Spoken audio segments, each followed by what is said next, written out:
Yields back. I now recognize Mr. Guest from Mississippi. Thank you, Mr. Chairman. Vice Chair Guest. Sheriff, thank you for being with us today. Seeing in your testimony, you talked specifically about fentanyl pills, that seizures were up 610% since 2020.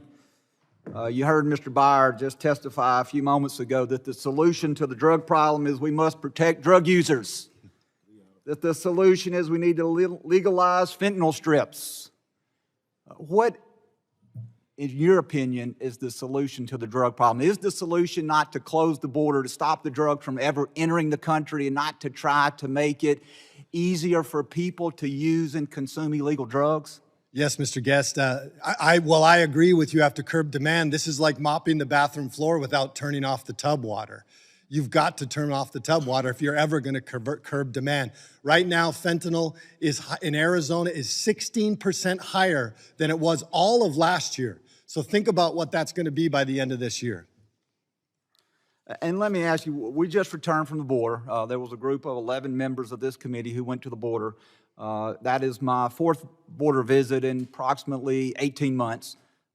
And every time I've been to the border, Sheriff, I've heard these two statements. One is that it is the worst that the border has ever been, the conditions of the border, both for immigrants coming across the border, human traffic smuggling, drug smuggling, and also we hear that those frontline individuals, yourself, federal law enforcement, state and local officials, feel as though the federal government has abandoned them, that this is no longer a federal problem, and now has dumped this problem in the laps of you and other local officials. Let me ask you, do you share that same opinion that, one, the border is worse than it's ever been in your history of law enforcement, and then two, the feeling that the federal government has abandoned you and the men and women who serve under your command?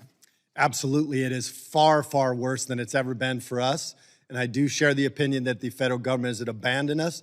We have no line of communication outside of Arizona. And we feel they've turned their back on not only the Border Patrol agents, but they've sent a clear message to us in law enforcement. They're not interested in solving this. And every effort that states like Arizona and Texas make to try to fix this problem on their end, because the federal government is failing, they try to thwart that as well. So we do feel abandoned. And let me ask you, Sheriff, we know that in early May, Title 42 will be ending. Title 42 under the public health emergency has been a way in which we've been able to return immigrants to their country of origin very quickly.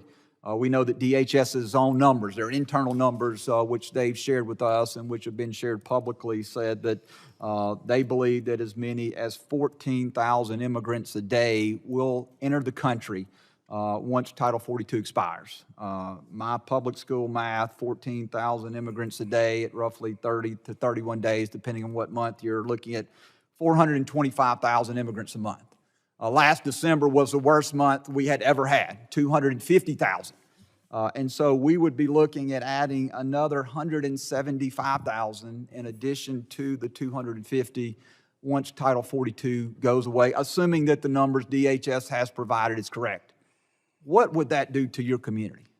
Well, it will demolish our community, and it will demolish communities like Yuma, and not just mine. What happens in my backyard today will be in your front yard tomorrow, no matter what state you are in. And explain that statement, very powerful statement. What happens in your backyard today will affect our front yards tomorrow. Explain that statement, please. They estimate that 50% of all illegal drugs in America come through Arizona's borders, and I would say that 90% of that comes through Pinal County on the I-10 interstate or I-8 interstate on its way to Phoenix. Then it gets transported out to the other states. So when I say what happens in my backyard today will be in your front yard tomorrow, that's what I refer to. And that's not just drugs, it is also humans being trafficked for slavery.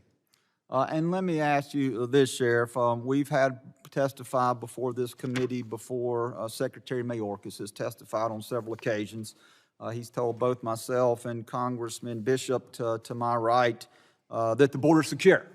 He's also said that in Senate hearings. He said that in interviews that he's given to the media. You there being just 50 some odd miles from the southwest border, do you agree with that assessment? Do you agree with Secretary Mayorkas that the border is secure?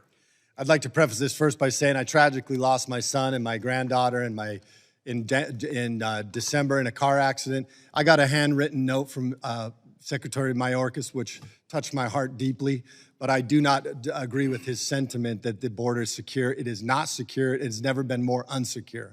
Thank you, Mr. Chairman. I yield back.